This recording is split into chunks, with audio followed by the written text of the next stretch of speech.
My 6-year-old daughter and I were finishing dinner in a family shelter when a black sedan rolled slowly into the parking lot. An elderly woman stepped out, peered through the window, and suddenly stopped as if something had shocked her. Moments later, she walked inside, looked directly at me, and asked, "Why aren't you living in your house on Cedar Ridge Drive?" I blinked at her. What house? I didn't raise my voice. I didn't argue. I simply made a phone call. 3 days later, I walked into my parents' anniversary party and my mother's face drained of color the moment she saw me. My name is Belinda Cooper. I'm 29 years old, a second-grade teacher, and a single mom. This is the story of how my own parents quietly stole a house that was meant for me and spent 2 years collecting rent from it while my daughter and I slept on a shelter cot. Before I tell you what happened next, take a second to like and subscribe, but only if you genuinely want to. And let me know in the comments where you're listening from and what time it is there right now. Now, let me take you back to last January, the week everything in my life began to fall apart. The letter arrived on a Tuesday. I remember the day clearly because Tuesdays were Maya's library days. She would always come home from school with her backpack stuffed full of picture books she couldn't wait to show me. That afternoon, she was spreading them across the kitchen table of our small one-bedroom apartment on Aurora Avenue, excitedly flipping through the pages while I stood at the counter holding a notice that made my stomach drop. 30 days to vacate. The building had been sold. New owners, all tenants out by February 15th. I read the notice once, then again, and then a third time, hoping the words would somehow rearrange themselves into something less final. They didn't. I folded the letter carefully and slipped it into the clear plastic folder where I kept our important documents. Then I sat beside Maya. "Which book first tonight?" I asked. She held up a story about a bear building a house in the woods. Of course she did. That night, after she fell asleep, I sat at the kitchen table with a grocery receipt and a pen and started doing the math. First month's rent, last month's rent, security deposit, at least $4,200 for anything in Seattle that wouldn't move us too far away from Maya's school. My savings, $1,100. The last child support check from Marcus had bounced in October. The one before that never arrived. I picked up my phone and called my mother. "Mom, I need help," I said. "Just for a few weeks until I find another place. Maya and I can share a room." Hazel Cooper paused the way she always did right before saying no. A long pause that almost made you believe a yes might be coming. "Honey," she said gently, "we really don't have the space. Derek and Natalie are staying with us right now. You know how things are." Derek, my older brother, 33 years old, working full-time in logistics. His wife Natalie sold real estate. And yet, somehow they were living comfortably in my parents' 4-bedroom house. "Could Ma at least stay with you while I figure things out?" I asked. That wouldn't be fair to Derek's kids. I didn't argue. I never did. "Okay, Mom," I said quietly, the same way I had said it my entire life. Then I hung up. 3 days later, Maya and I checked into Hope Harbor Family Shelter on Lake City Way with 2 suitcases and her stuffed bear named Captain. The intake worker handed me a sheet of rules and our room number. The hallway smelled like industrial bleach mixed with someone's leftover spaghetti. A fluorescent light above our door buzzed constantly, a high electric hum I would hear in my sleep for the next 2 months. Maya looked up at me. "Is this a hotel, Mom?" "It's temporary, baby." I had to believe that the room held metal bunk beds with thin vinyl-covered mattresses. Maya climbed onto the top bunk immediately and smiled. "It's like a treehouse." I lay on the lower bunk, staring at the wooden slats above me while she shifted as she tried to get comfortable. "Mommy, the light makes a noise." She meant the fluorescent tube in the hallway. Its steady buzz leaked through the gap under our door. "Close your eyes," I told her softly. "I'll tell you a story." I invented one about a girl who could talk to foxes. I don't remember how the story went. I only remember that by the time I ran out of words, Maya's breathing had slowed into sleep. The hallway was quiet except for the buzzing light and the faint sound of a woman crying somewhere down the corridor. I didn't sleep. I lay there staring into the darkness, thinking something I couldn't say out loud. Maya is going to remember this. Not the fox story. This. The bunk bed. The the humming light, the smell. One day she'll understand what a family shelter is, and she'll know her mother couldn't give her a home. The thought pressed against my chest like a stone. At 8:15 the next morning, someone knocked on the door. A woman with warm brown eyes stood there wearing a lanyard that read Alicia Bennett, case manager. "Belinda Cooper?" she asked kindly. "I've been assigned to your case. Do you have a few minutes to talk?" Alicia was professional but compassionate. She walked me through housing waitlists, emergency assistance programs, and Section 8 timelines. She didn't sugarcoat anything. When I finally asked, "How long do most families stay here?" she hesitated for just a moment. It varies, she said. "But I'll help you get out as quickly as possible." That night, I texted my mother a photo of one of Maya's drawings from school. A rainbow stretched over a small house. 3 hours later, at 9:47 p.m., Hazel replied, "Stop being dramatic. Lots of people go through hard times." I stared at the message for a long time. Then I took a screenshot and saved it to a new folder on my phone labeled Records. I didn't know exactly why yet. I only knew I should keep it. Our days settled into a routine. 5:30 a.m. My alarm vibrated quietly so I wouldn't wake the family next door. I showered in the communal bathroom under lukewarm water, wearing the cheap flip-flops I bought from a dollar store because the tile floor always looked slightly sticky. After showering, I dressed Maya, braided her hair with a small comb I kept in my purse because I learned quickly that anything left in that bathroom vanished within hours. By 7:15 a.m., I dropped her at the before-school program. Then I drove 12 minutes to Green Lake Elementary School, a Title I school where I taught second grade. Some of my students came to class hungry, so I kept a drawer filled with granola bars at my desk. I taught all day, picked Maya up at 4 o'clock, and by 5 o'clock, we were back at Hope Harbor Family Shelter. Every evening, Maya drew. She drew constantly. The shelter had a donated box of crayons. Half were broken, most of them dull shades of brown. Maya used every one of them. She drew flowers, dogs, rainbows, but mostly she drew houses.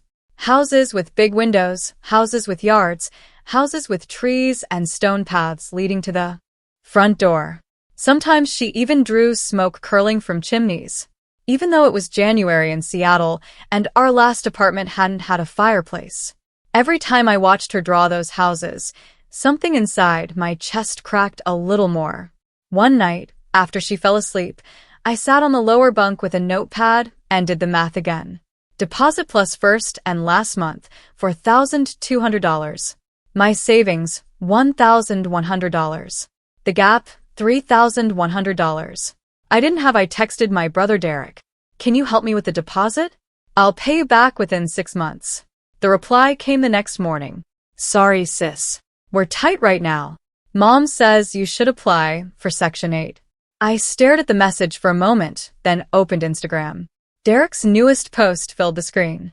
A photo of a brand new Toyota Sequoia, silver paint shining under the sun. Caption, upgraded #blessed. I didn't answer his text. Instead, I took a screenshot of the post, added it to the records folder on my phone, and went to read Maya her bedtime story. 3 weeks after we moved into the shelter, Hazel Cooper came to visit. She arrived carrying a plastic bag stuffed with Derek's kids' old clothes, shirts with stained collars, jeans worn thin at the knees, and a bright smile meant for the front desk staff. "I am Maya's grandmother," she told the intake coordinator as she signed the visitor log with her neat looping handwriting. "I just wanted to bring a few things for my granddaughter." She found us in the common room. Maya was sitting at a table drawing again. Hazel swept in with open arms and a cheerful voice. "There's my girl. Grandma's here." Maya hugged her happily. From the doorway, the intake coordinator smiled warmly. I watched Hazel carefully. The warmth in her voice, clear as throat, felt practiced, like something she had rehearsed in the car before walking inside. Once the coordinator left, the smile faded. "Belinda, we need to talk." She sat across from me, placing her handbag neatly in her lap, her voice dropping into the serious tone she used when she wanted to control the conversation.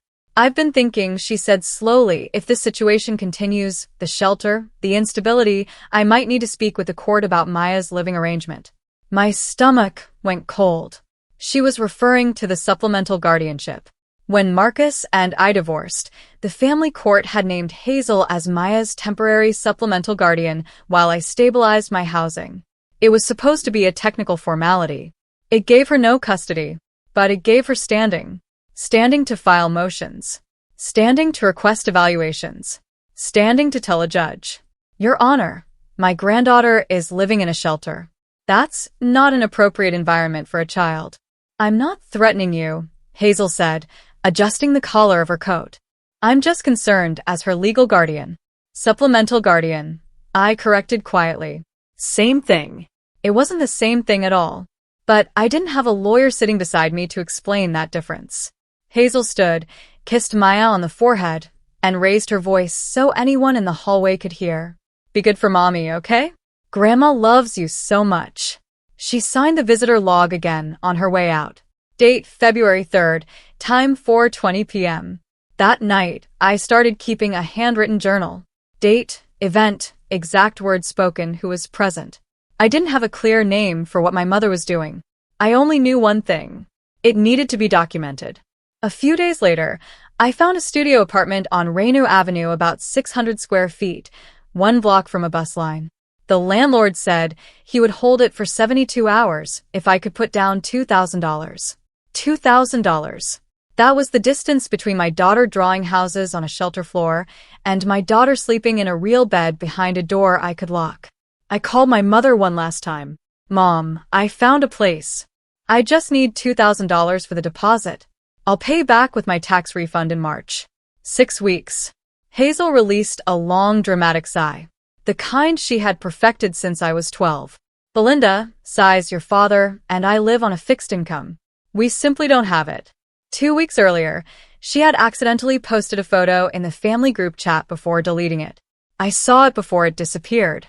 Henry Cooper leaning proudly against a brand new Chevrolet Silverado, holding up the keys in the driveway. Fixed income. "Mom, I'm asking for a loan, not a gift." "The answer is no," she replied. "And, honestly, maybe this is God's way of teaching you to be more responsible."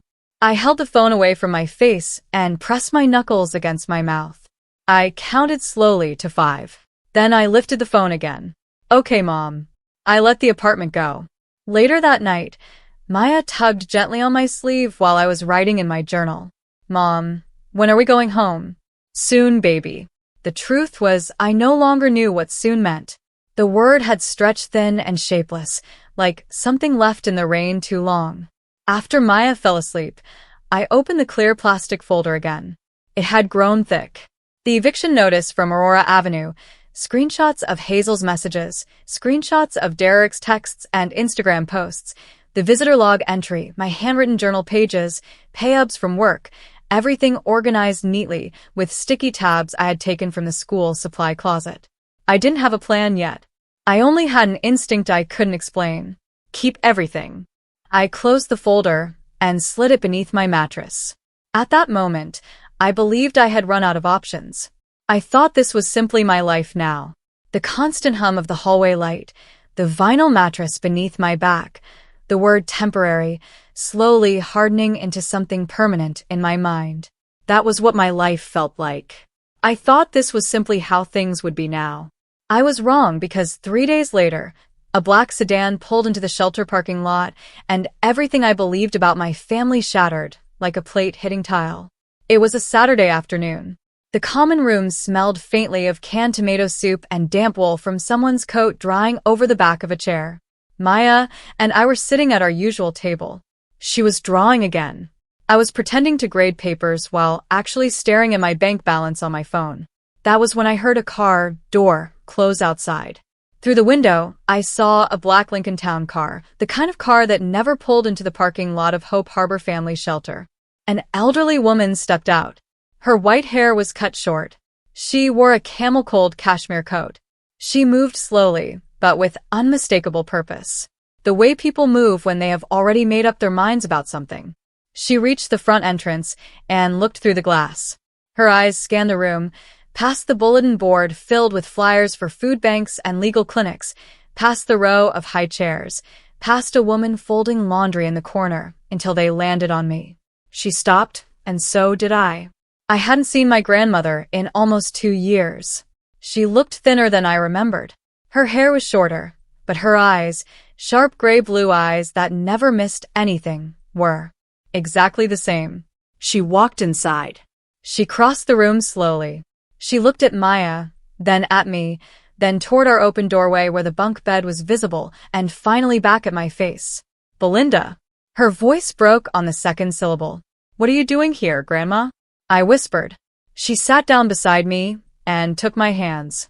Her fingers were trembling. Then she asked the question that split my world open. "Why aren't you living in your house on Cedar Ridge Drive?" The room tilted. The fluorescent lights above us buzzed louder as if the sound had crawled straight into my skull. "What house?" Margaret Langford stared at me. I stared back. Maya looked up from her drawing and said, "Hi." The way 6-year-olds say hello. Simple and unbothered, like nothing in the world had just shifted. My grandmother reached into her handbag and pulled out her phone. She opened a document and turned the screen toward me. I saw my name. I saw an address.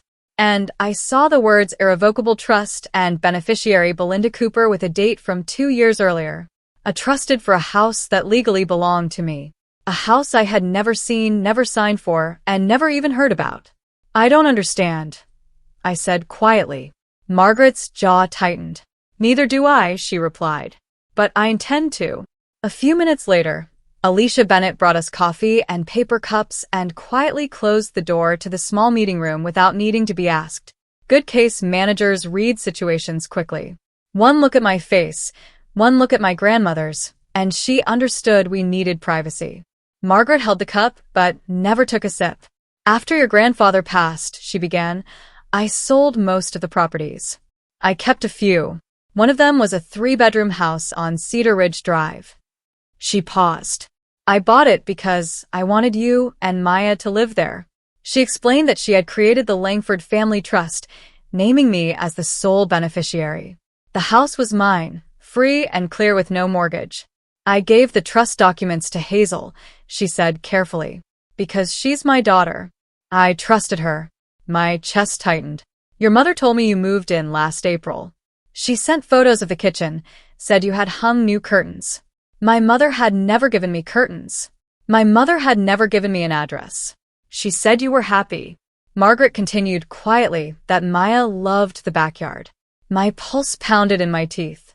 "Grandma," I said slowly, "I have never set foot in that house. I didn't even know it existed until about 60 seconds ago." Margaret placed her coffee cup on the table. Her hand was steady now. When she spoke again, her voice had changed. It was calm, precise, the voice of a woman who had spent 40 years running a real estate business and knew exactly what fraud looked like. "And what," she asked carefully, "did Hazel tell you about me?" The floor seemed to tilt again. She said you wanted space. That after Grandpa died, you cut off contact, that you didn't want to hear from us anymore." Margaret frowned. "I changed my phone number when I moved to Bellevue," she said. "I gave the new number to your mother." She paused. "Only your mother." The room fell silent. "She told me you were in California." I whispered, "In assisted living." Margaret's lips curved slightly, but the smile had a sharp edge. "I'm 78 years old, Belinda. I live 12 miles from here. And for the past 2 years, I've been sending birthday cards to this zip code, believing they were reaching your house." She opened her phone again and pulled up a series of text messages from Hazel. "Belinda loves the house, Mom. Thank you so much. Maya's room is painted yellow, her favorite color." Below the messages was a photograph. A bright kitchen, blue curtains, a bowl of fruit sitting on the counter. Margaret turned the phone toward me. "Do you recognize this kitchen?" I didn't because it wasn't mine. Later, we would learn when Gerald Whitfield ran a reverse image search that the photo came from a home staging website, a stock image downloaded and cropped to look personal.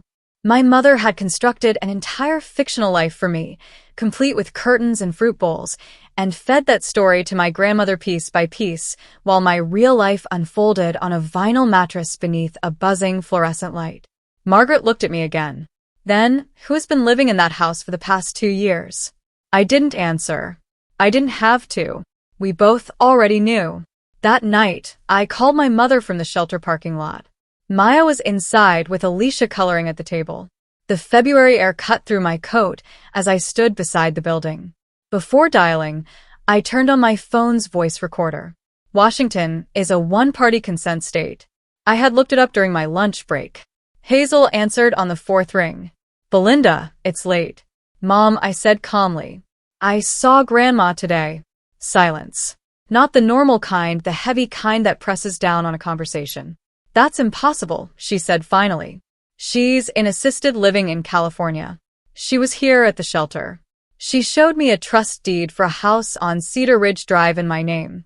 I could hear her breathing change faster now, shallower, but when she spoke again, her voice sounded smooth and practiced. I have no idea what you're talking about. Your grandmother is confused, Belinda. She's having memory problems. You know that. I knew that wasn't true. Only 3 hours earlier, Margaret Langford had recited dates, dollar amounts, and lease terms from memory without pausing once. Mom, I said slowly, who is living in that house? Belinda, you need to calm down. You're stressed because of the shelter situation. You're not thinking clearly. Well, I'm thinking clearly enough to read a trust deed. I'll call your grandmother and straighten this out, she said quickly. Just don't do anything rash. Her voice dropped slightly. Colder now. You know how courts feel about unstable mothers. There it was. The weapon loaded and aimed in under 2 minutes. I let the silence stretch between us. Then I said quietly, "Good night, Mom." I hung up. I stopped the recording, saved the file, and added it to the records folder on my phone. For a long time, I stood alone in the parking lot. My breath drifted in small clouds in the cold air. A city bus rolled past on Lake City Way, its headlights sweeping across the wet pavement. She had called me unstable. She had called my grandmother confused. She had a smooth, ready explanation for everything. Everything except the address printed on that trust deed. And that told me all I needed to know. I went back inside, checked on Maya, already asleep with Captain the stuffed bear tucked beneath her chin, and opened my journal. I wrote one line. She knows. She's not confused. She's not sorry. She's scared. And for the first time since we had moved into that shelter, I wasn't the one who felt afraid.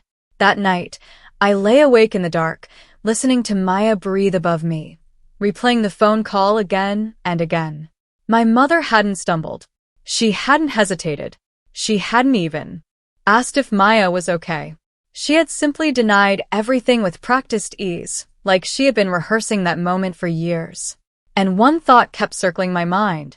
How many times has she done this? How many times had I believed her without questioning it?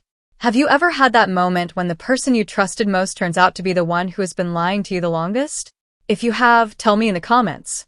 I'd like to know. Oh, I'm not the only one. I couldn't sleep. So I did what I always do when my thoughts refused to settle. I went backward. I thought about summer camp. Every year, Derek went to Camp Timuck, the one with the lake and the ropes course. I stayed home helping Hazel clean the house because, as she said, someone has to help Belinda. Derek needs the experience. I was 9 years old. I thought about the car. Derek got a used Honda for his 18th birthday. When I turned 18, Hazel told me, "Get a job, honey. That's the real gift." I laughed because I thought she was joking. She wasn't. I thought about college. I had been accepted to Oregon State with a partial scholarship. Hazel asked, "Are you sure you can afford the rest?" Derek dropped out of community college halfway through his second semester. He's finding himself, Hazel told everyone. I thought about my wedding. A small backyard ceremony that Marcus and I paid for ourselves. My parents contributed nothing because they were saving for Derek's wedding. Derek wasn't even dating anyone. I thought about my divorce. 3 days after Marcus left, I called Hazel and asked if she could help with the attorney retainer. "You need to handle this on your own, Belinda," she said. "We can't keep rescuing you." She had never rescued me, not once. 2 years earlier, when Derek divorced his first wife, Hazel paid his lawyer in full, $2,400. She even told the entire family about it at Thanksgiving, presenting it as a noble sacrifice. Lying on that shelter bunk, the pattern finally became clear. It had never been about money. It had never been about space. There was always money for Derek. There was always room for Derek. The answer was only no when I was the one asking. And it had been that way for as long as I could remember.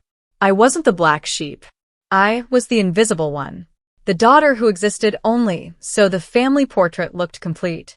The next morning, Margaret called and asked me to come to her house in Bellevue. Alicia offered to stay with Maya at the shelter. She was working a half day and said she didn't mind. I think she could see something shifting behind my eyes and wanted to make sure I had space to face it. Margaret's house was a modest craftsman on a quiet tree-lined street. Not flashy, that was always her style. She greeted me at the door with tea already poured. A man was sitting at the dining table. "Belinda, this is Gerald Whitfield," she said. "He was your grandfather's attorney for 23 years. I called him last night." Gerald was in his early 60s, gray-bearded, and calm in the way people who spend their lives reading contracts tend to be calm. He shook my hand and opened a leather folder. "I ran a search through the King County Recorder's Office database this morning," he said. "Your property at 1847 Cedar Ridge Drive currently has a tenant." My stomach tightened.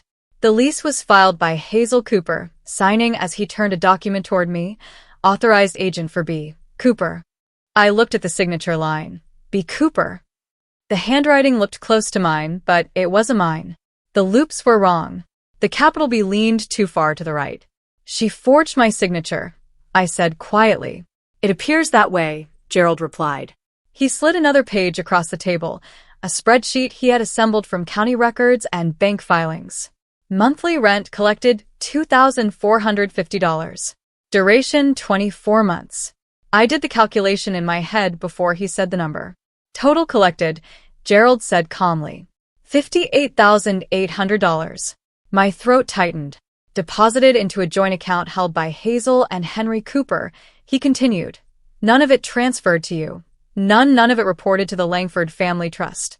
Margaret slowly set her teacup down. She didn't cry. She didn't raise her voice, but her sharp gray-blue eyes hardened in a way I had never seen before. "My own daughter," she said quietly, stealing from her granddaughter and from a 6-year-old child. I stared at the number on the page. $58,800. That was the deposit for the apartment I had lost.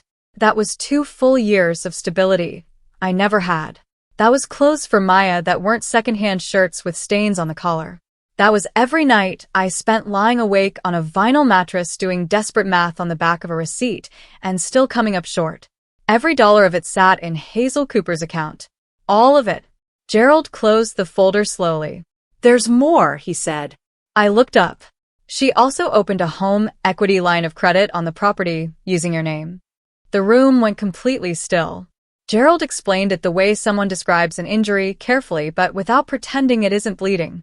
A home equity credit line, $42,000, opened 14 months earlier using forged documents, my name, my social security number, my supposed signature. Snorts. The application listed my occupation as property manager, which I was not, and my address as 1847 Cedar Ridge Drive, a house I had never lived in. Where did the money go? I asked quietly. Gerald flipped to the next page. Bank statements, not mine. Hazel and Henry Cooper's joint checking account. The withdrawals were highlighted in yellow. $12,000 to a home renovation contractor. Hazel and Henry's kitchen remodel, the one she proudly posted on Facebook last summer with the caption, "Finally got my dream kitchen. Blessed." $8,000 to Visa, Gerald continued. Credit card debt, $5,000 to a dealership, the down payment for Henry's Chevrolet Silverado. Then he pointed to the final entry. $12,000 transferred on June 14th to an account belonging to Derek Cooper. The same month Derek had posted the brand new Toyota Sienna on Instagram. The same month he texted me, "Sorry, sis. We're tight right now." Snorts. Gerald looked at me steadily. That brings the total to $100,800. Rental income plus the equity draw taken from your property, without your knowledge or consent. I gripped the edge of Margaret's dining table. The wood felt cool and smooth beneath my fingers. $100,800. While Maya sat on shelter floors drawing houses she didn't have. while I ate canned soup under fluorescent lights. While my mother told me this was God's way of teaching me responsibility. Gerald lowered his glasses slightly and looked at me. This is fraud. Belinda, forgery. Theft by deception. He spoke calmly. We can go to the police. We can file a civil lawsuit or both. Margaret reached across the table and placed her hand over mine. What do you want to do? I didn't answer right away. I sat with the number, the forged signatures, Derek's SUV, Hazel's dream kitchen, Henry's truck. All of it built on a house my grandmother had given me so my daughter would have a home. Finally, I said quietly, I want my daughter to have her house. My voice was steady. I want every dollar returned. And I want them to know in front of everyone exactly what they did. Margaret nodded once. Gerald picked up his pen. That night, I returned to the shelter and pulled the clear plastic folder from under my mattress. It was already thick. Now it needed to become a case. I went to a dollar store and bought a blue 3-ring binder, the only color they had, and a pack of tab dividers. After Maya fell asleep, I sat on a lower bunk and began building it section by section. Tab 1, the trust. Margaret had given me a certified copy from Gerald's office. Embossed seal notarized. Every page initialed my name printed clearly in black ink. Date April 23rd, 2 years earlier. Tab 2. Property records. County recorder search showing 1,847 Cedar Ridge Drive. The lease filing. The home equity loan documents. Tab 3, the forged lease. B. Cooper, written in handwriting that wasn't mine, authorizing a rental agreement I had never seen. Tab 4. Screenshots. Hazel's texts. Stop being dramatic. Lots of people go through hard times. Derek's message. Sorry, sis. We're tight right now. Derek's Instagram post. The SUV caption blessed. The photo Hazel accidentally posted in the family chat. Henry holding the keys to his new truck. Every image timestamped, every file saved. Tab 5. The phone recording. Hazel's voice, calm and practiced, calling my grandmother confused and calling me unstable while casually mentioning the court. Tab 6. My shelter journal. Every entry dated and timed. Hazel's visit, her threat about guardianship, the visitor log she signed. The next day, Gerald added 2 more documents. The reverse image search results proving the kitchen photo Hazel had sent Margaret was a stock image taken from a home staging website, and Alicia Bennett's sworn affidavit notarized confirming that Belinda Cooper and her minor daughter Maya Cooper had been residents of Hope Harbor Family Shelter since January 17th. The affidavit also stated that I was a responsible and cooperative parent and that my daughter was safe, healthy, and properly cared for. When I finished, I sat there holding the binder in my lap.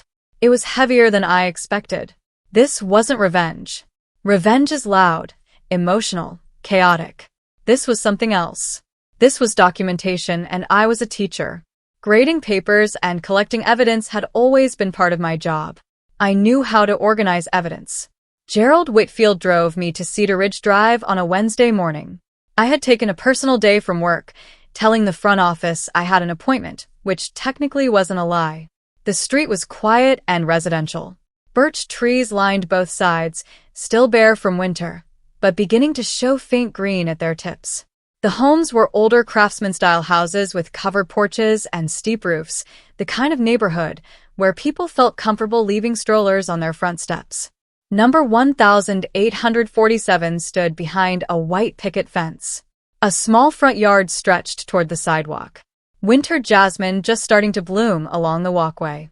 The house had blue shutters and a porch light that was still glowing even though it was nearly 10 in the morning. Gerald walked up and knocked.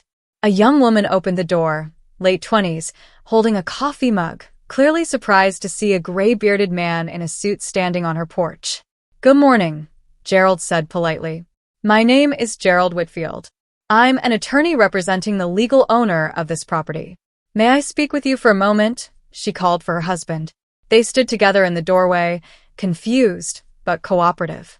They had been renting the house for 22 months. They paid $2,450 a month to a woman named Hazel Cooper, who told them she owned the house. She said it was her investment property. The husband explained. She seemed normal, nice, actually. Gerald nodded and took careful notes. They brought out their lease. There was again the same forged signature. B. Cooper. Gerald photographed every page. I stayed on the sidewalk. I couldn't bring myself to step inside. Not yet. But through the front window, I could see a small room just off the hallway. A bedroom, empty except for built-in shelves beneath the window. It was exactly the right size for a twin bed, a small drawing desk, and a bookshelf. The room I had imagined for Maya every night for the past 2 years, without knowing it already existed.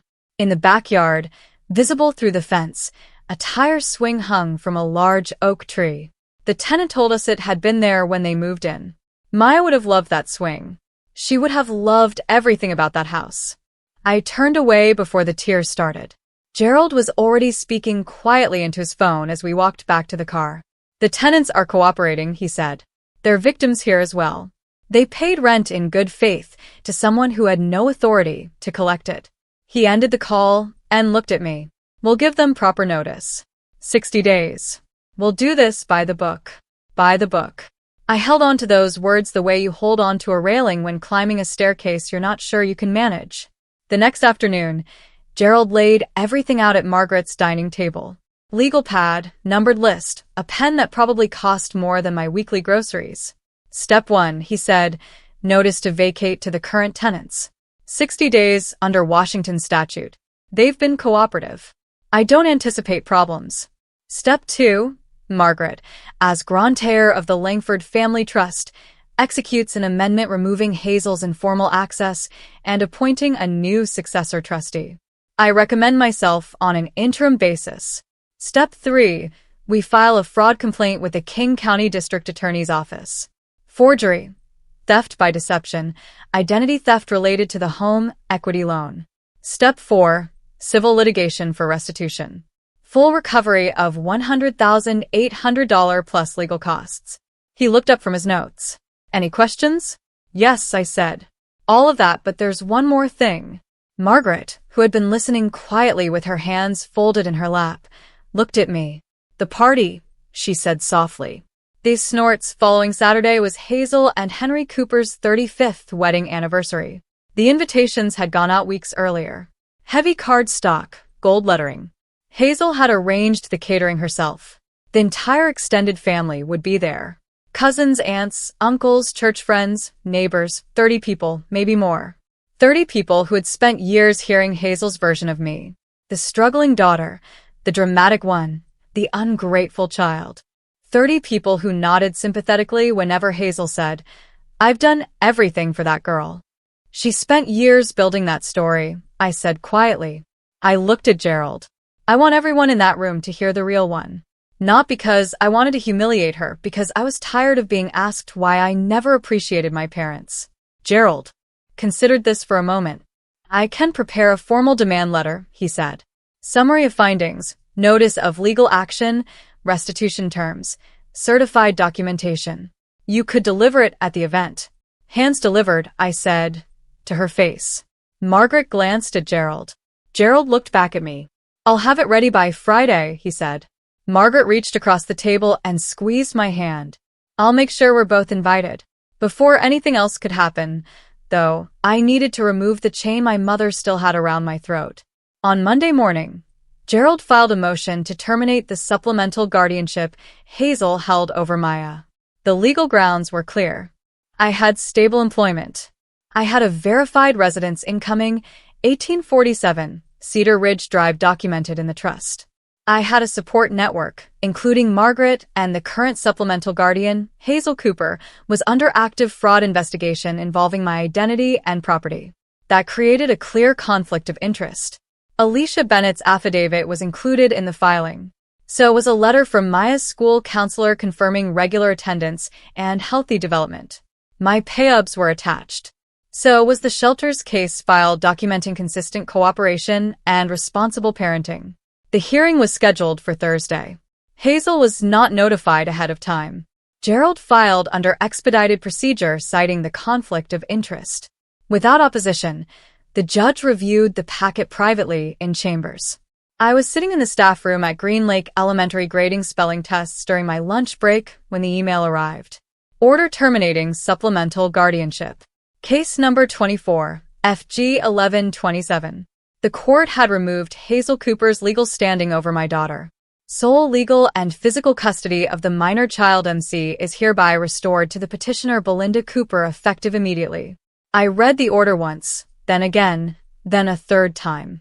After that, I lowered my head onto the table between a pile of second-grade worksheets and a cold cup of coffee and cried quietly. There were teachers in the next room, so I tried to stay silent, but the tears slid down my wrists and dripped onto the Formica tabletop. For more than a year, I had tiptoed around my mother because she held that guardianship like a grenade. You know how courts feel about unstable mothers. Every time I thought about pushing back, I heard that sentence in my head. Not anymore.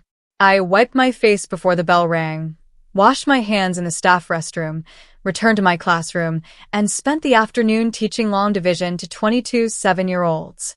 That evening, Gerald Whitfield emailed me the final version of the certified letter, 4 pages, a detailed summary of the fraud, a formal demand for restitution, notice of pending legal action. It was printed on firm letterhead and sealed inside a white envelope stamped in red. Certified mail. I held the envelope in my hands. It weighed almost nothing. By Saturday night, it would carry a great deal more weight. Margaret came to the shelter on Friday. She signed the visitor log the same way Hazel had weeks earlier. The difference was that this visit was genuine. Maya was shy at first. She hid behind my leg, peeking around me the way she did with strangers, which in some ways Margaret still was. The last time they had been in the same room, Maya had barely been 4. Margaret didn't push. She simply sat down at the table in the common room, placed her handbag beside her chair, and set a small wooden box on the table. It was polished smooth with a tiny brass latch. When she opened it, Maya gasped. Inside were 48 colored pencils, not crayons. Real pencils with deep, rich colors and perfectly sharpened points. I heard you like to draw, Margaret said softly, sliding the box toward her. Will you show me? Maya's eyes widened. She slowly stepped out from behind me and sat across from Margaret, running her fingertips over the pencils like she wasn't sure they were truly meant for her. Can I use these? She asked carefully. They're yours. Maya picked up a violet pencil first, then green. Then she started drawing the way she always did, fast, confident, her tongue poking slightly out of the corner of her mouth as she concentrated. She drew a house. Of course she did. A big window, a walkway to the door, a tree in the yard, and hanging from one of the branches was a circle. A swing. Margaret looked up at me. Her eyes were wet, but she didn't let the tears fall. Not in front of Maya. This is the house I want to live in, Mia said proudly, holding up the drawing. Margaret studied the picture for a long moment. Then she spoke gently. Can I tell you something, Maya? You already have a house, and we're going to bring you there. I promise. Maya looked over at me. I nodded. Grandma keeps her promises, I said. Margaret leaned closer to me while Maya returned to her drawing. Her voice was barely a whisper. I lost 2 years with her, she said. I won't lose another day. Later, I folded Maya's drawing carefully and slipped it into the blue binder behind the final tab. It didn't belong with the legal documents, the trust deed, the bank records, the forged signatures, but in truth, it belonged there more than any of them. It was the reason for all of this. Saturday morning, the day of the anniversary party, Maya slept late. I had been awake since 4 in the morning in the dim blue-gray light of the shelter room. I sat on the edge of the bunk bed and went through the binder again, tab by tab. Court order terminating guardianship. Certified demand letter. Trust deed from the Langford Family Trust. Printed screenshots from the library. 4 to a page. Phone recording transferred onto a USB drive Alicia had lent me. Reverse image search results. Everything documented, everything numbered, everything dated the same way I organized my lesson plans. Because if teaching second grade had taught me anything, it was this. If it isn't written down, it didn't happen. Alicia Bennett stopped by our room around 7 that morning. She wasn't working that day, but she had volunteered to watch Maya for the evening. She planned to bring her to Margaret's house before the party started. Maya would not be attending that anniversary dinner. I made sure of that. You okay? Alicia asked quietly from the doorway. I'm terrified, I admitted. She leaned against the frame and nodded. Good, she said. That means you care enough to do this, right? I got dressed in the communal bathroom. A white blouse, the one I usually wore for parent-teacher conferences, black slacks, a dark blazer Alicia had lent me that was slightly too big in the shoulders. No jewelry, no makeup except the half-used lipstick I found at the bottom of my purse. I looked at myself in the mirror above the sink. A woman standing in borrowed clothes inside a shelter bathroom. The fluorescent light buzzed above me. The same endless hum that had followed me every night for the past 2 months. But this time it didn't sound the same. Tomorrow, I told myself, I wouldn't hear that humming light anymore. Not tomorrow, not the day after, not the week after. Maya and I would be somewhere else. Somewhere with walls that belonged to us and a door that locked from the inside. But first there was tonight. I slipped the blue binder into my bag, zipped it shut and walked back to our room. Maya was already awake, sitting upright on the top bunk with Captain tucked in her lap. Where are you going, Mommy? To see some family, baby, I said. Alicia is going to take you to Grandma Margaret's house tonight. You're having a sleepover. Her face lit up immediately. Can I bring my pencils? Of course. I kissed her forehead. Her hair smelled like the coconut shampoo I bought from the drugstore. The one small thing I refused to compromise on. No matter what else we lost, my daughter would always smell like something warm and good. I picked up my bag. The binder shifted inside, solid and heavy. My hands were shaking. My mind was perfectly clear. At 2 o'clock that afternoon, a message from my cousin Rachel Hayes popped up while I was braiding Maya's hair for the sleepover. Hey, just a heads up. Your mom's been telling people at church that you're having mental health issues. She says she's been financially supporting you for months, but you keep pushing her away. People are buying it. Uncle Tom even gave a speech about it at Bible study. Thought you should know. I read the message twice. Then I set my phone down and finished the braid. I wasn't surprised. This was Hazel's standard playbook, the preemptive strike. By the time I walked into that anniversary party, 30 people would already believe I was unstable, ungrateful, maybe even addicted to something. Hazel would hug me in front of everyone, and they'd think she was a saint for inviting me at all. I had watched her run this script my entire life. The only difference now was that I knew the lines ahead of time. Another message appeared. I don't believe her, by the way. Something about the story always felt off. Are you okay? I'm fine, I typed back. Are you coming tonight? Yeah, good, I replied. Keep your phone charged. I called Gerald. Letters ready, he confirmed. Original copies are secured in my office safe. The ones in your binder are legally sufficient. If Hazel's attorney tries anything tonight, call me immediately. Next, I called Margaret. She planned to arrive separately. Her driver would drop her off around 6:30. Hazel had no idea she was coming. The invitation had gone through Derek. Margaret had told him she wanted to surprise your mother for the anniversary. Apparently, Derek said, "That's so sweet, Grandma." Finally, I spoke with Alicia, who was already at the shelter with an overnight bag and a stack of coloring books under her arm. She was ready to take Maya to Bellevue the moment I left. I knelt down in front of Maya and held her face gently in my hands. Have fun tonight. Okay, I will draw something for Grandma Margaret. I'll draw her house, Maya said proudly. That sounds perfect. I let go of her, picked up my bag, walked out of Hope Harbor Family Shelter into the late afternoon rain. Then I got into my car and drove toward my parents' house with a blue binder, a certified letter, and absolutely nothing left to lose. My parents' house was glowing like a stage set. Every window was lit. Cars lined the driveway and spilled down the street. Through the large front window, I could see people moving around inside, holding plates, laughing, talking, aunts, uncles, cousins, church friends. An anniversary banner stretched across the living room wall in gold script.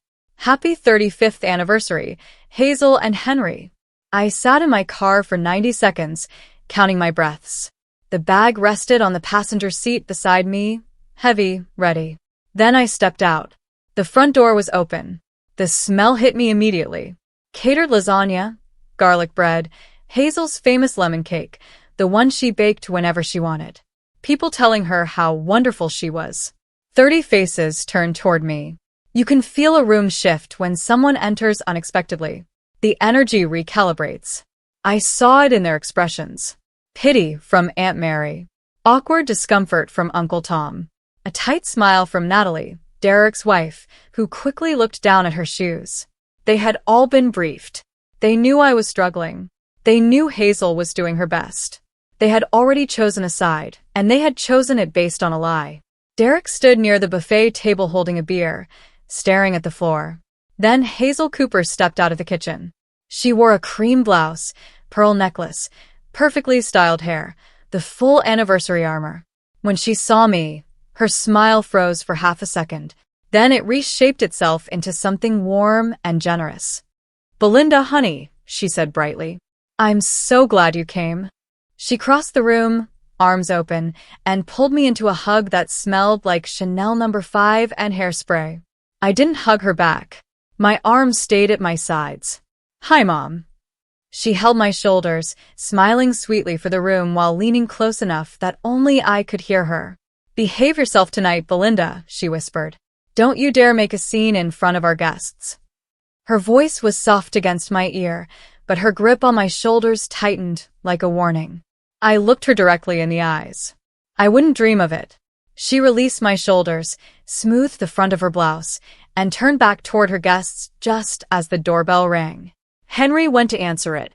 And there, framed in the porch light, stood Margaret Langford, 5 feet 3 inches, white hair, cashmere coat, 78 years old, and very clearly not in California. Hazel's face went white. Not pale. White, the color of paper, the color of surrender. "Sighs, Mother," she whispered. "Surprise," Margaret said calmly. The room shifted instantly, the way rooms do when a matriarch arrives. Margaret Langford was not the kind of woman people forgot.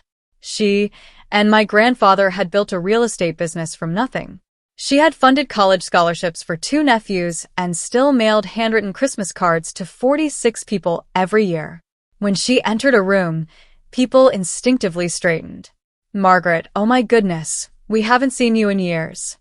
Aunt Mary reached her first, followed by Uncle Tom and cousins whose names I barely remembered. They gathered around her. Hugs, handshakes, genuine warmth. Margaret greeted each of them with quiet grace, the way a woman used to respect moves through a room. I stood near the hallway and watched Hazel. She hadn't moved from the kitchen doorway. Her hand clutched the frame. Her knuckles had turned pale.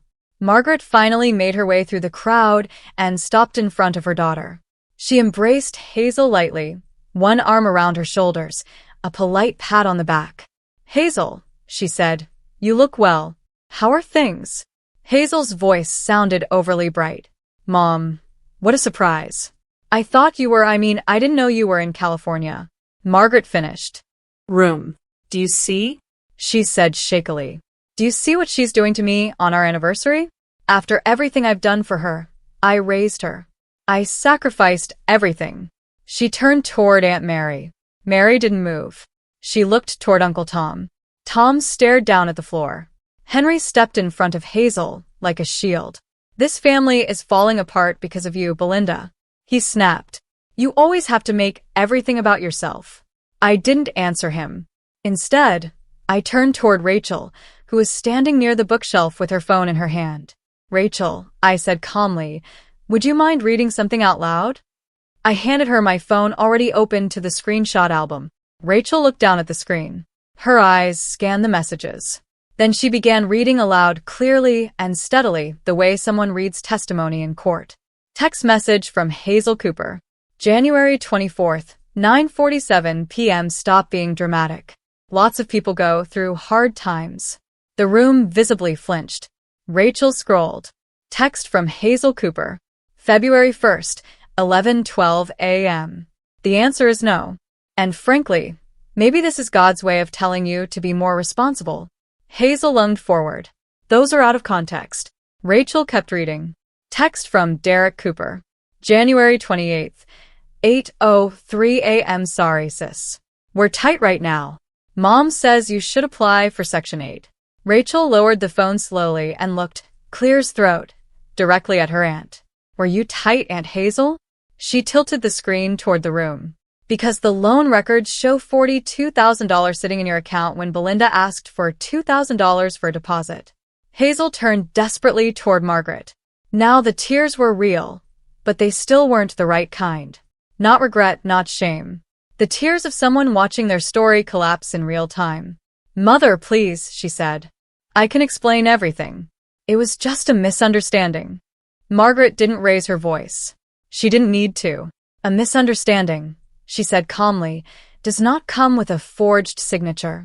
The lemon cake sat untouched on the table.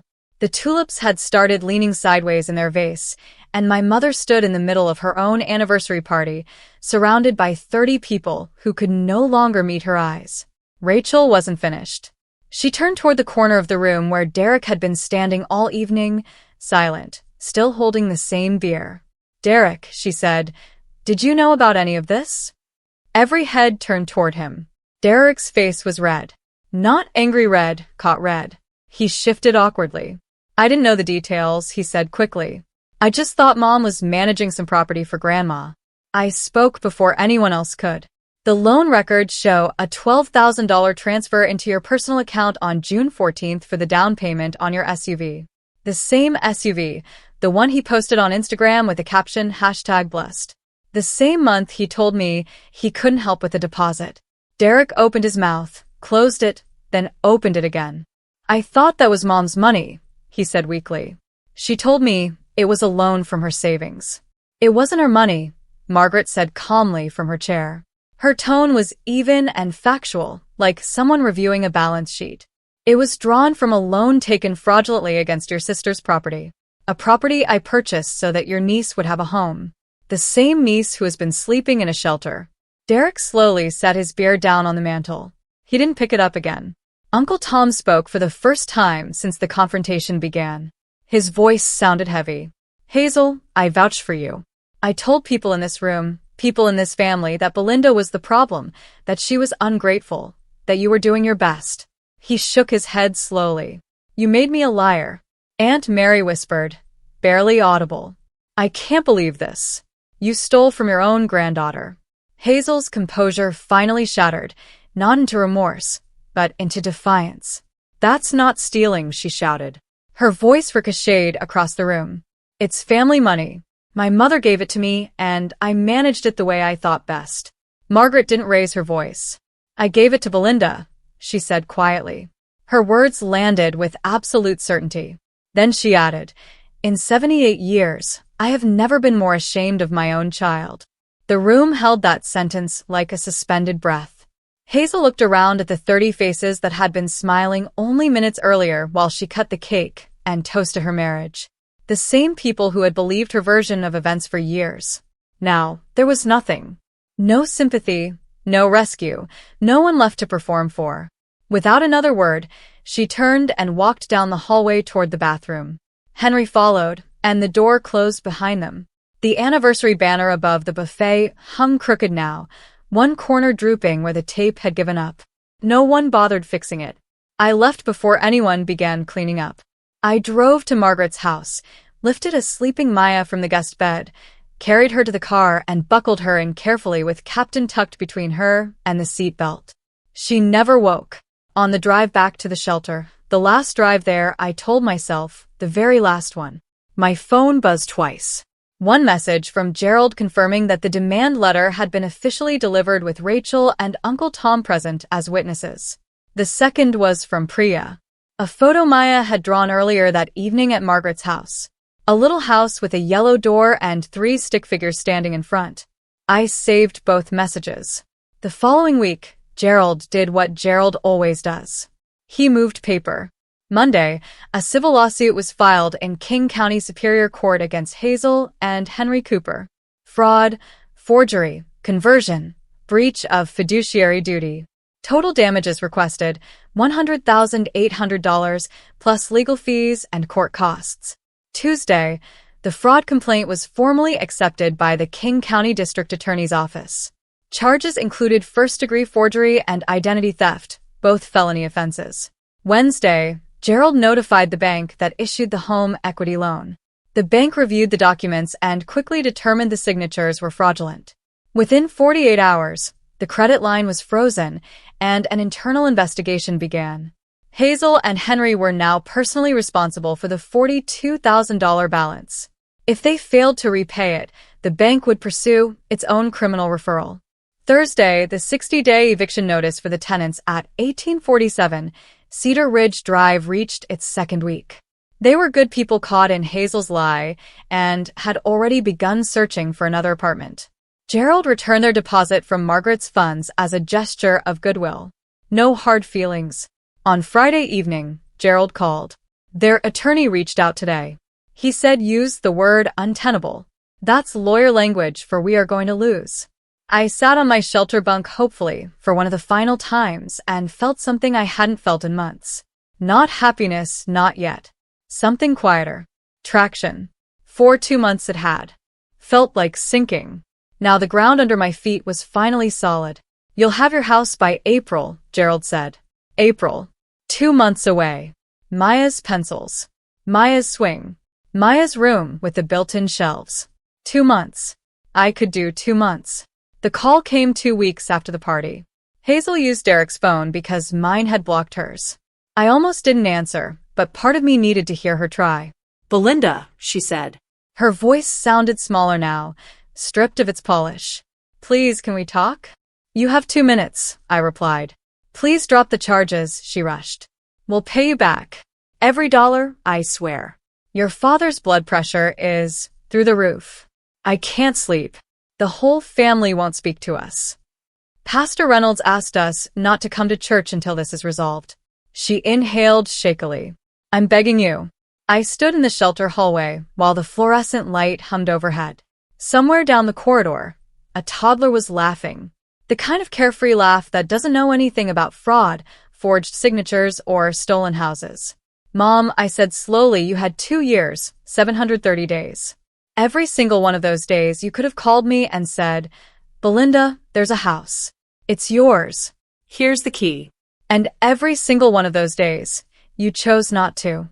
I know, she whispered, but you watched me beg you for $2,000 while you sat on more than $100,000.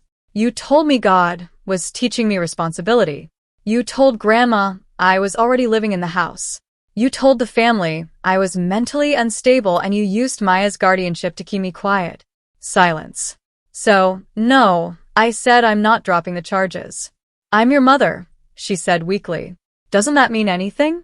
It meant everything to me, I answered. That's why this hurts. But I have a daughter, too. And she is never going to grow up wondering whether her mother protected her. I heard Hazel inhale to speak again. I didn't give her the chance. You didn't destroy this family, Mom, I said. You just built it on a lie. I'm not destroying anything. I'm just turning on the lights. Then I hung up, blocked Derek's number, and walked into the common room. Maya was sitting at the table drawing with the colored pencils Margaret had given her. She looked up when I sat beside her. What are we drawing today? I asked. Our new house, she said, with the swing. I picked up a green pencil and began sketching the tree beside it. Sometimes I still wonder if my mother ever truly saw me. Not the version she described to relatives, the dramatic one, the ungrateful one, the daughter who is always struggling. Not the scapegoat she needed for her story. Just me.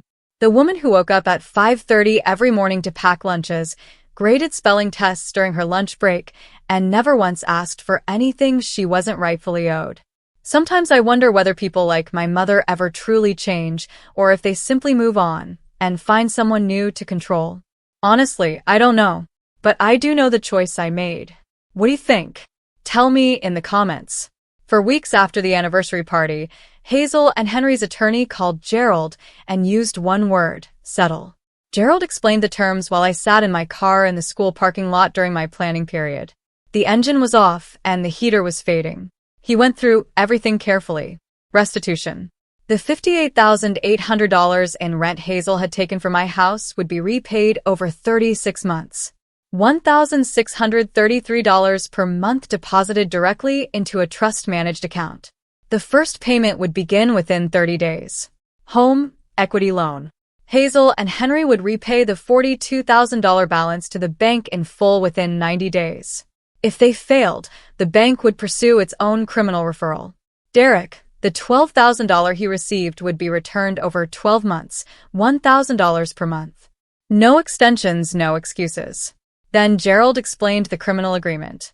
The district attorney agreed to reduce the forgery charge from a felony to a misdemeanor, but only if every restitution payment was made on time and Hazel completed 3 years of supervised probation. Miss a payment, and the felony charge would return immediately. Then Gerald read the final clause. Hazel and Henry Cooper acknowledge full responsibility for the actions described and waive any future claim to the property located at 1847 Cedar Ridge Drive. He paused. Do you accept these terms? I looked through the windshield toward the school building. On the second floor, I could see my classroom, the alphabet border on the wall, the reading corner, the desk drawer where I kept granola bars for kids who came to school hungry. 22 second graders would walk into that room after lunch expecting me to teach them fractions. Yes, I said quietly. I accept. Henry sold the Chevrolet Silverado the following week. He got $28,000 for it. Hazel lost her job at the dental clinic not long after. The practice manager cited conduct inconsistent with company values once the misdemeanor charge became public record. The tenants at Cedar Ridge Drive moved out on March 29th, one day before the 60-day deadline. They left the tire swing. Gerald called me that evening. The house is empty. He said, "It's yours." Snorts. I signed the papers the next morning. A trust distribution confirmation, a new deed, and a key. One silver key warm in my hand. Justice didn't feel triumphant. It wasn't supposed to. It felt right. And for the first time in more than 2 years, something in my life felt exactly right. April 1st, not a joke, not a dream. Seattle rain fell softly, the kind that sounds like someone gently shushing a baby. The birch trees along the street had filled with pale green leaves since the last time I stood on that sidewalk. I unlocked the door. The house opened into a small foyer with hardwood floors and a coat hook by the wall. Beyond it was a living room with built-in bookshelves and a wide front window. The kitchen was to the right.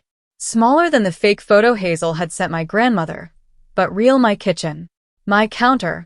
My window above the sink, looking out toward the oak tree in the backyard.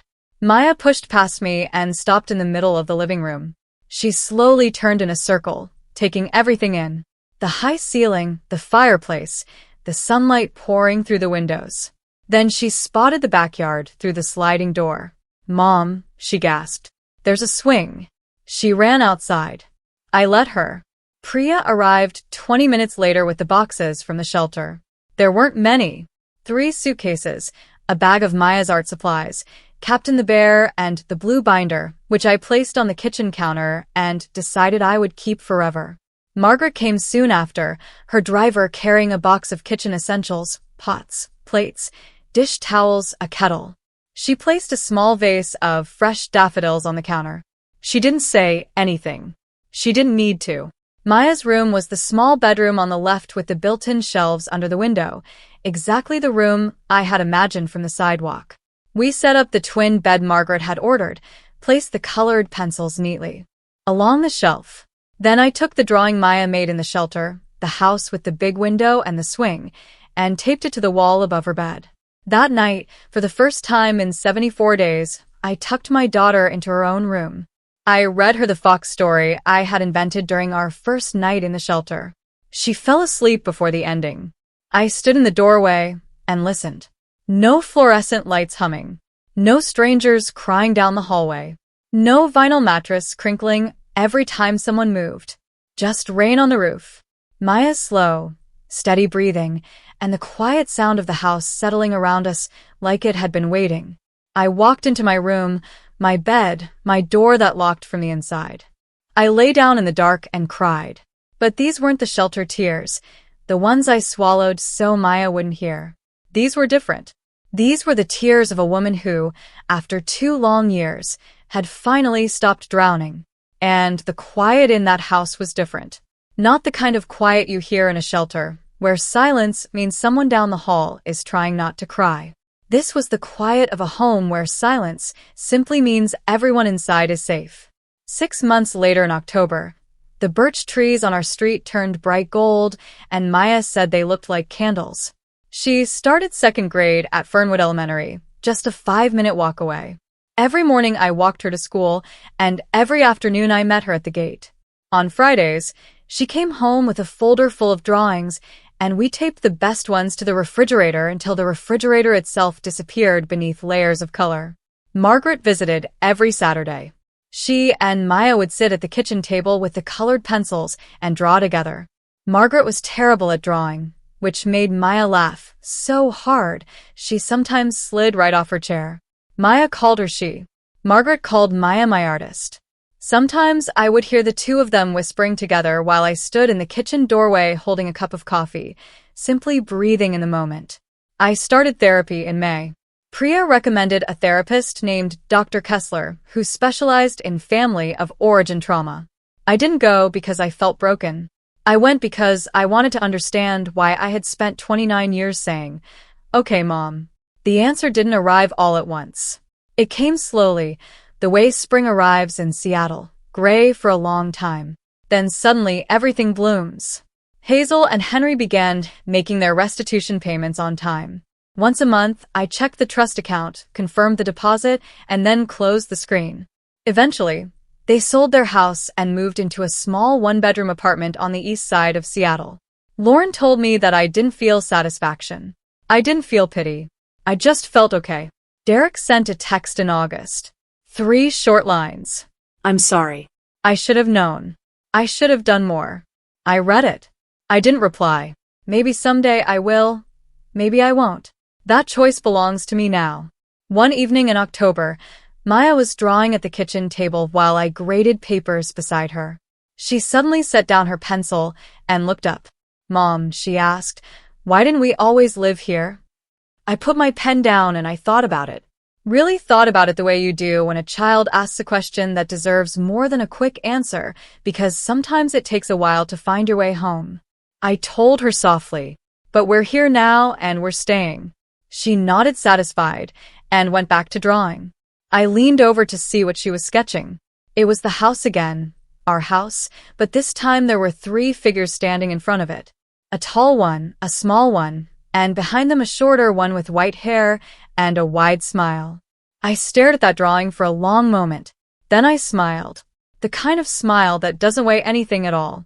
If there is one thing I hope you take from my story, it is this. Sometimes the hardest truth to accept is that the people who should protect you can also be the ones who hurt you the most. For years, I believed that keeping the peace meant being a good daughter. I stayed quiet, said okay, and convinced myself that enduring unfairness was the price of family. But silence doesn't heal betrayal. It only hides it. What finally changed my life was realizing that protecting my child mattered more than protecting someone else's lies. Standing up for myself wasn't about revenge or anger. It was about truth, responsibility, and the kind of example I wanted to set for my daughter. Children learn what love looks like by watching us. I wanted Lily to grow up knowing that respect, honesty, and safety are not privileges. They are rights. This story isn't just about losing a family and finding a house. It's about finding the courage to stop accepting what is wrong simply because it's familiar. Sometimes choosing yourself feels terrifying, especially when it means breaking old patterns. But the moment you choose dignity over silence, everything begins to change. And sometimes that choice is exactly what leads you home. Snorts, if this story moved you in any way, please take a moment to support the channel. Your like helps this story reach more people who might need to hear it. And if you believe that truth, courage, and protecting the people we love matter, please consider subscribing so you won't miss the next story. Though, I'd also really love to hear from you. Leave a comment below and tell me what you think. If you had been in my place that night at the anniversary party, would you have stayed silent or would you have done the same thing? Reading your thoughts and experiences reminds me that none of us are truly alone in moments like these. And if you feel this story could resonate with someone else, please share it with them. Sometimes a single story can give someone the strength to stand up, speak the truth, and choose a better future. Thank you for staying with me until the end of this journey.